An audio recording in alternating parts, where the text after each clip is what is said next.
I got a few messages from some brothers from the Nation of Islam. And from what I noticed, that these messages were not local out here in Las Vegas. And they were pretty much attacking me in a kind manner, you know, telling me about the teachings of the Most Honorable Elijah Muhammad said this, Elijah Muhammad said that, you know. Well, look, let me tell you something. We're talking about the effects of the Western culture. Even the effects of the Western culture of the Europeans who came over here, who were considered the trash and the snakes of Europe, who ended up being pushed down into the Deep South, who are known as the racists, the rednecks, all of those things. Have you ever heard a European? There used to be a saying of the rednecks out here, the white people, the racist white people, when they would pull some brothers to the side or harass black men and say, nigga, when I'm through with you, you're gonna be preaching. Ask some of your elders. But that was a very common saying in the South. When I'm done with you, you're gonna be preaching. And so the effects of that abuse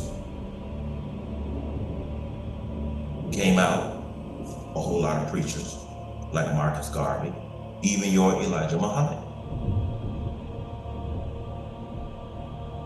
who just could not stop talking about what the white man did. The white man did this, the white man did that. He told you that he was going to make you a preacher. He even made you change your last name.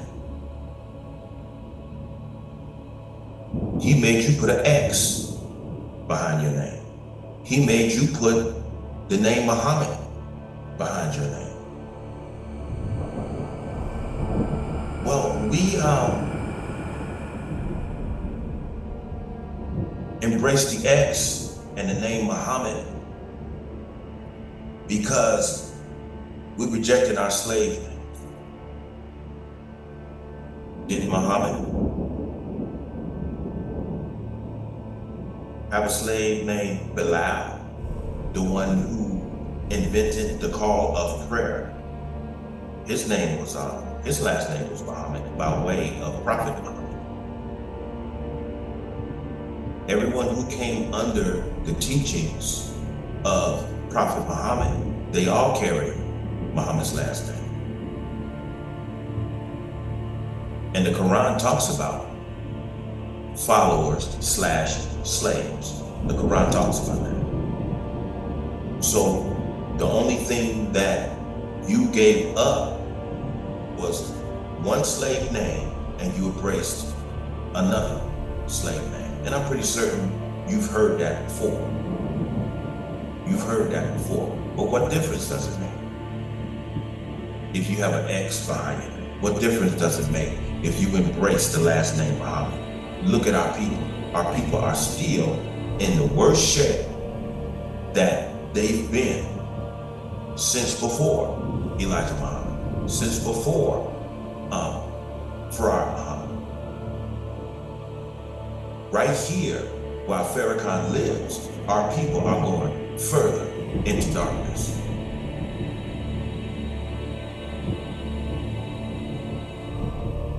So what's that telling you about teachings and the religious world? It's not helping our people. I've always thought that if we had a leader who didn't claim any religion, that's the only way that our people are really gonna wake up and be liberated.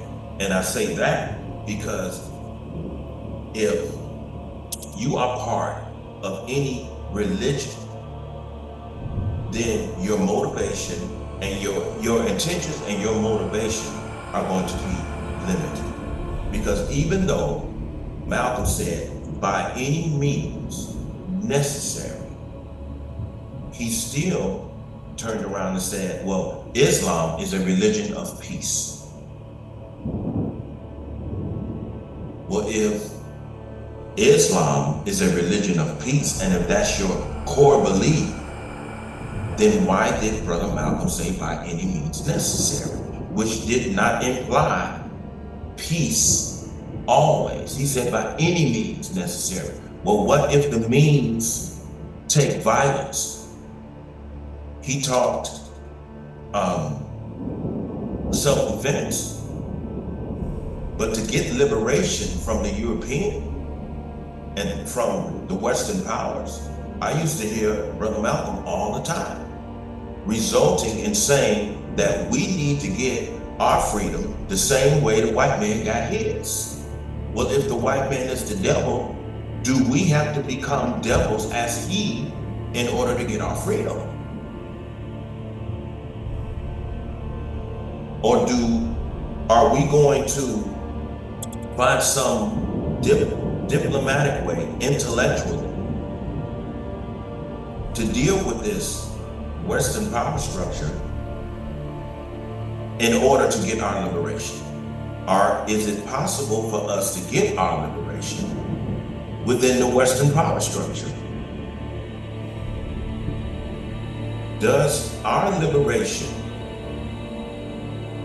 imply Black people forming a government system within the current government system, which is the Western power structure?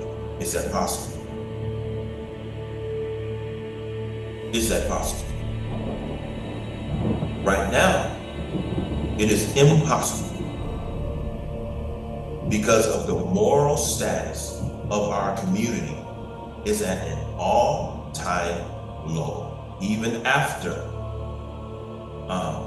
Marcus Garvey, even after the most honorable Elijah Muhammad, even after Brother Malcolm X, even after Dr. King, even after the Black Panther Party, even after the current presence of Louis Farrakhan. So what is it going to take? What is it going to take?